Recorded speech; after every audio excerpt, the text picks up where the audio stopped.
Ai, cara, quase que a câmera cai. Olá, pessoal. Eu juro que este é um dos meus últimos vídeos de crítica de filme de caralho que foi. Eu pretendo voltar com os vídeos antigos, voltar também entre aspas, né, porque eu nunca parei de fazê-los. Esse é um dos meus últimos vídeos crítica, é que eu precisava fazer esse vídeo porque hoje, dia 19 de novembro de 2015, um dos meus filmes favoritos, Um Estranho no Ninho, completa 40 anos de lançamento. E como é uma data especial, eu comecei esse filme muito foda, resolvi fazer um vídeo sobre ele.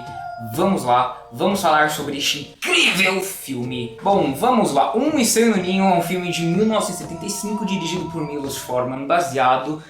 Milos Forman é um nome incrível, né? Baseado no livro de Ken Kesey, que eu também estou lendo. Eu ia fazer um review do filme e do livro, mas não deu tempo de terminar o livro, então só vou fazer do filme. Eu vou evitar ao máximo mencionar o livro nesse vídeo, porque eu não quero fazer comparações, certo? O filme conta a história de R.P. McMurphy, ou Randall Patrick McMurphy, ou só Mac para os íntimos. Este homem muito malandro, ele resolve se fingir de louco para não ir para a cadeia, porque ele cometeu vários delitos, tipo roubo, briga, ele é um cara muito agressivo, né, enfim. Então, para não ir para a cadeia e pegar trabalho forçado, ele resolve se fingir de louco e, em vez de ir para a cadeia, ir para um hospício. Então ele é enviado para esse hospício e lá ele conhece um monte de pacientes, né, personagens muito bem construídos e desenvolvidos ao longo do filme. E ele percebe lá que aquele hospício tem toda uma atmosfera de medo, de tensão, o tempo todo. Ninguém nunca tá sorrindo, tem sempre um medo parando sobre o ar. E ele não faz ideia por quê. Até que ele conhece a enfermeira-chefe, a senhorita Mildred Rachel. Eu acho que é Mildred, não sei como se nós pronunciamos. Vamos chamar ela só de enfermeira Rachel. E a enfermeira Rachel é a enfermeira-chefe do hospital, como eu já falei. E ela é... ela é muito cruel. Ela tortura os pacientes não fisicamente, mas psicologicamente. Ela tem o poder de reinar sobre aquele hospício. Que ela vira um paciente contra o outro, sabe? Ela faz essas sessões de terapia onde os pacientes têm que falar sobre o seu problema. Então ela é muito cruel. Ela pega aquele livro, ela tem um livrão, né, com todas as queixas anotadas de cada paciente. E daí ela senta-se na cadeira, né, todos os pacientes em volta dela. E ela fala: bom, semana passada estávamos discutindo o problema do Sr. Harding.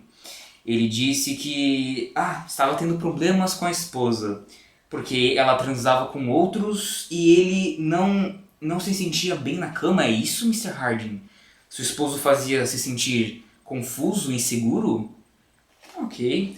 Por que você acha que sua esposa estava transando com outros, Mr. Harding? Ela achava você incompetente? Cara, é muito cruel. Ela é uma filha da puta. Ela é uma das melhores vilãs da história do cinema. A enfermeira Rachel é inesquecível, cara. E no final de cada sessão, ela consegue fazer com que um paciente se torne contra o outro, porque ela manipula a mente deles pra um acusar o outro, eles brigarem. E a atuação da Louise... Eu vou espirrar?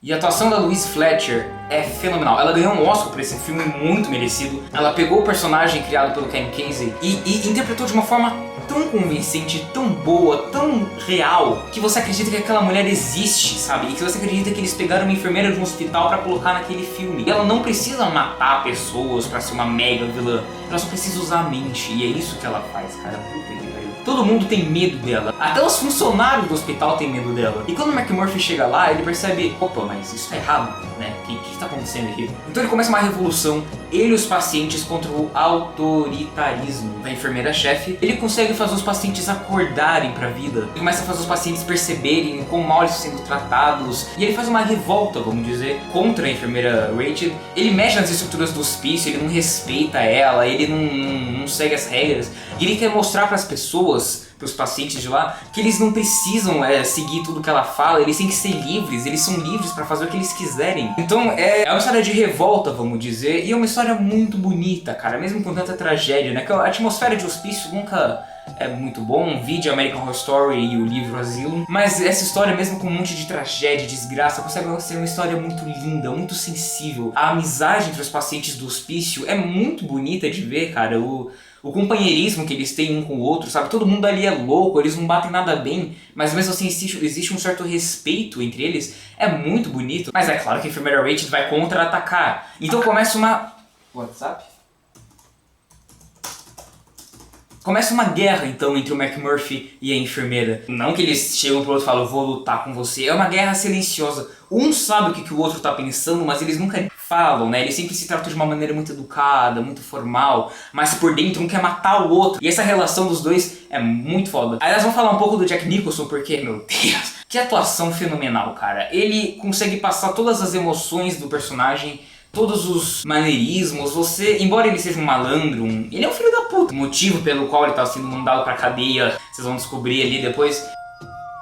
Mas você consegue se apegar a ele, porque ele tem umas gingadas, né? Ele anda assim de um jeito, faz umas piadas muito divertidas e você simpatiza com ele assim no primeiro momento. A cena que ele chega no hospício é fenomenal. Ele chega assim, ele tá algemado, né? Tem dois médicos do lado dele. E daí o médico, tipo, tira a algema dele e o olhar que ele lança pro médico é sensacional. Ele olha tipo assim, ó.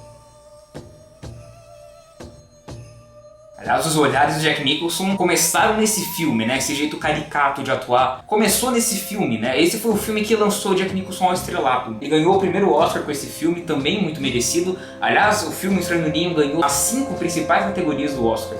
Melhor filme, melhor diretor, melhor roteiro, melhor ator e melhor atriz. E ainda foi indicado para mais 4, se eu não me engano. Enfim, esse filme, ele foi muito famoso na época que saiu. Eu acho que o filme foi esquecido, porque eu não vejo mais as pessoas falando dele. Agora, voltando a falar das atuações, que essa aqui tá uma crítica meio vaga, né? Eu começo a falar de uma coisa, vou em outra, mas foda-se. As atuações são todas muito boas, cara. Jack Nicholson, Danny DeVito, Louise Fletcher, o ator que faz o Billy, esqueci o nome dele, mas ele também tá fenomenal. Tem o Christopher Lloyd, o Doc do De Volta pro Futuro tá nesse filme, aliás. As atuações são quase idênticas, né? No De Volta pro Futuro ele só colocou uma peruca e pronto. O roteiro é muito bom, cada diálogo é bem trabalhado, sabe? Não vou mentir, o roteiro tem algumas mini falhas, né? Mas são tão pequenininhas, cara, que, né, deixa passar. Vou dar um exemplo aqui. Na cena que o Jack Nicholson chega no hospício, ele chega e fala assim: "O Billy, vem ver uma coisa aqui." Então o Billy vem, eles conversam um pouquinho e tal. Aí passam alguns segundos e o Jack Nicholson chega pro Billy e fala: "E aí, garoto, qual é o seu nome?" Então ele não sabia o nome dele, então como ele chamou ele de Billy...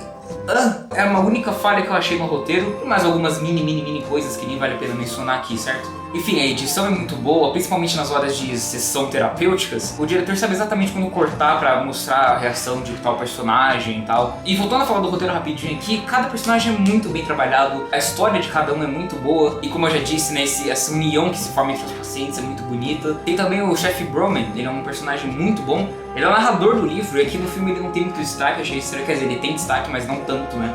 No livro ele é o narrador. E o personagem dele também é muito bom, muito bom. Ele tem um segredo, e quando esse segredo é revelado, você tipo...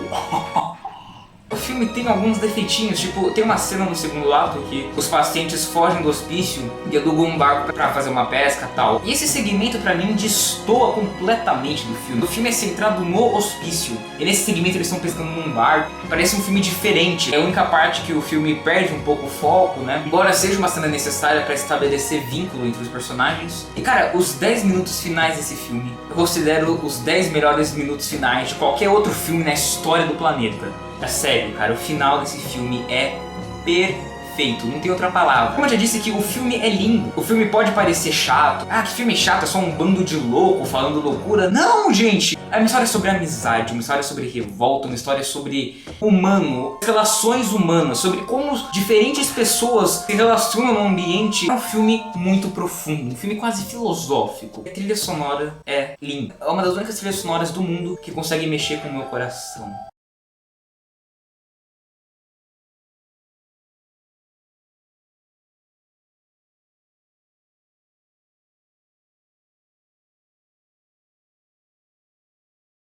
Uma coisa linda. Ela começa tão calma, sabe? Ela começa tão calma, e daí ela vai acelerando, ela vai ficando maior, e daí até que dá aquele loopzinho lindo de ouvir, começa... É muito lindo, cara! E ela é usada no momento certinho! Ela é usada exatamente nos 10 minutos finais do filme. Trilha sonora e cenas nunca foram juntadas tão bem num filme quanto neste. Embora o filme tenha algumas falhas, tipo, ele não explica o destino de um personagem. Tem um personagem no filme que o final dele não é revelado, ou seja, tipo, você fica, tá, mas o que aconteceu com tal pessoa? Mas mesmo assim é um filme lindo, um filme incrível, um filme que deve ser visto se você gosta de cinema. A nota vai ser 9.7, uma nota bem quebrada. Eu até pensei em dar 10 pro filme, mesmo com esses defeitos, mas como eu já disse, cara, o segmento do filme destoa muito do resto, então eu resolvi descontar um pouco. 9.7 é a nota final de Um Estranho no Ninho. É um filme incrível, incrível, incrível, incrível. Daqui a um tempo eu falo do livro, mas não vai ser hoje. E isso aí, feliz aniversário, Um Estranho no Ninho. 40 anos de lançamento, é tão estranho desejar parabéns para um filme, né? E é isso aí, pessoal. Um grande abraço e até a próxima!